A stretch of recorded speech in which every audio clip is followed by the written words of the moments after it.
When we talk about India's freedom struggle, we usually walk down two familiar roads. One takes us to the Sabarmati Ashram, Gandhi's Salt March, the chants of satyagraha and non-violence.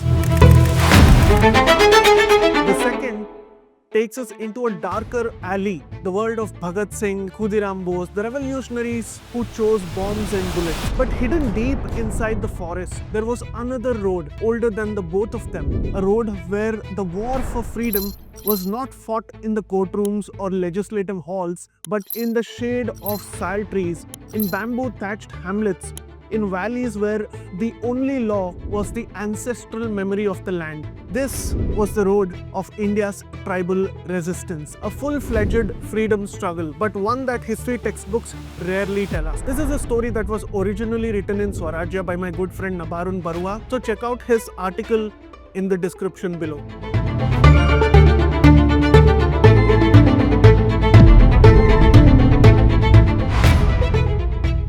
For the tribal world, freedom had a very different meaning. It wasn't about forming a parliament in Delhi or debating the constitution of India. Freedom meant that you could still hunt in the forests without a permit, till your ancestral fields without paying rent to an alien landlord, worship your gods without a missionary or a colonial inspector standing over your shoulder. To lose the land was to lose the sacred.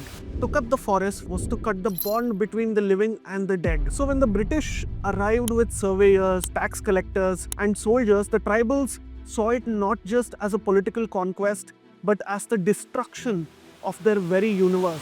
And they fought back. Decades before 1857, when most of India had not yet seen a full-scale revolt, the coastal and the hilly tracts of Odisha were already aflame. Here lived the Paikas, an ancient warrior class, many of them from tribal stock, who had once defended the Gajapati kings. In return, they held land free of tax. But when the East India Company took Odisha from the Marathas, everything changed.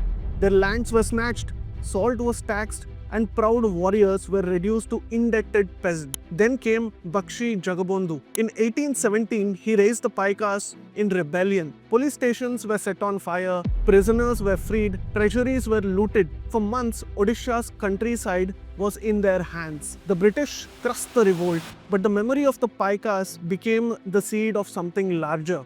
Odisha still sings of Jagabondhu. Travel west into the Chotanagpur plateau, present-day Jharkhand. Here, tribal chiefs known as monkeys and mundas had ruled the villages for centuries. The British East India Company brought in zamindars, moneylenders and courts that stripped these chiefs of power. The people became tenants in their own land. When the coals rose in 1831, it was not a protest, it was a war. They attacked police stations, courts and the homes of outsiders. The fighting was very brutal.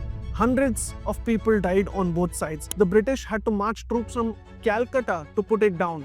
But for a year, the coals had shown that even the empire could tremble before the tribal fury. Let's take another example of the Santal rebellion. And then came the most legendary uprising of all. The Santhals, one of India's largest tribal groups, had been promised protection when they were lured into clearing the Rajmahal hills for cultivation. Instead, they were cheated, crushed under debt, and their forests were parceled out. In June 1855, two brothers, Sidhu and Kanhu, gathered tens of thousands of Santhals. They declared Hull a holy war.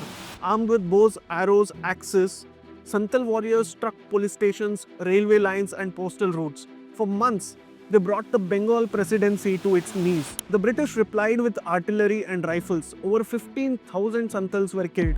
Sidhu and Kanhu were executed. But even today, the Santal Hull is remembered not as a defeat, but as a people's war, the cry of a nation that the rest of India had almost forgotten until now. By the end of the 19th century, the Mundas too were on the brink. Their lands had been taken, missionaries were converting, and forced labor was absolutely rampant. And then came a young man named Birsa Munda. Only in his 20s, he declared himself as the messenger of God. He fused with the tribal faith, with rebellion, telling his people the time had come for Ulgulan, the great tumult. Thousands of people followed him. They attacked police stations, burned down missions, and raised the banner of self-rule or Swarajya. But Birsa was captured and he died mysteriously in jail in 1900, just 25 years old. His rebellion failed militarily, but the legend grew even larger. Today, Birsa Munda is not just a tribal hero. He is remembered as one of India's greatest sons and freedom fighters of India. The forests of central India were not alone. Far away, the hills of the northeast were also rising. In the Khasi hills, in 1829, the British wanted a road through the territory. But the Khasi chief, Tiro Singh, saw through the plan. Roads, he said, were the first step towards conquest. He ordered the British out. When they refused, the Khasi warriors attacked and fought for 4 years in a guerrilla war. Eventually, Tiro Singh was captured and hanged, but his name is still sacred in Meghalaya. A few decades later, in the Jaintia hills, Kiang Nongba rose against taxes and interference in the native faith. Before he was hanged, he told his people, "If my face turns east on the gallows, the land will be free." And his prophecy became part of the local memory. In Manipur in 1891, Prince Bir Tikendrajit and General Pauna Barjabashi faced the full might of the Raj. Pauna was offered wealth if he defeated. He chose death instead. Tikendrajit was executed publicly in Imphal. To this day, Manipur marks their sacrifice as Patriots' Day. And in Nagaland, the prophet of Haipo Jodonang and his disciple Rani Gaidinliu fought not just the British rule but also to preserve indigenous faith against missionary pressure. Jodonang was executed, but Gaidinliu, only 16 when she took up leadership, carried the fight forward until she too was captured and imprisoned for years. In the south too, the forest gave birth to heroes. In the eastern Ghats of Andhra, the British restricted shifting cultivation. They banned hunting and cut the koyas off from their forests. In this despair walked a man named Alluri Sitarama Raju. Between 1922 and 1924, he led the koyas in the famous Rampa rebellion. Police stations were raided, weapons were seized, British troops were humiliated by guerrilla attacks. The British finally, of course, captured him and executed again without trial. But in the Andhra hills, ballads of Manyam Virudu, the hero of the jungle, are sung till this very day if RRR rings a bell.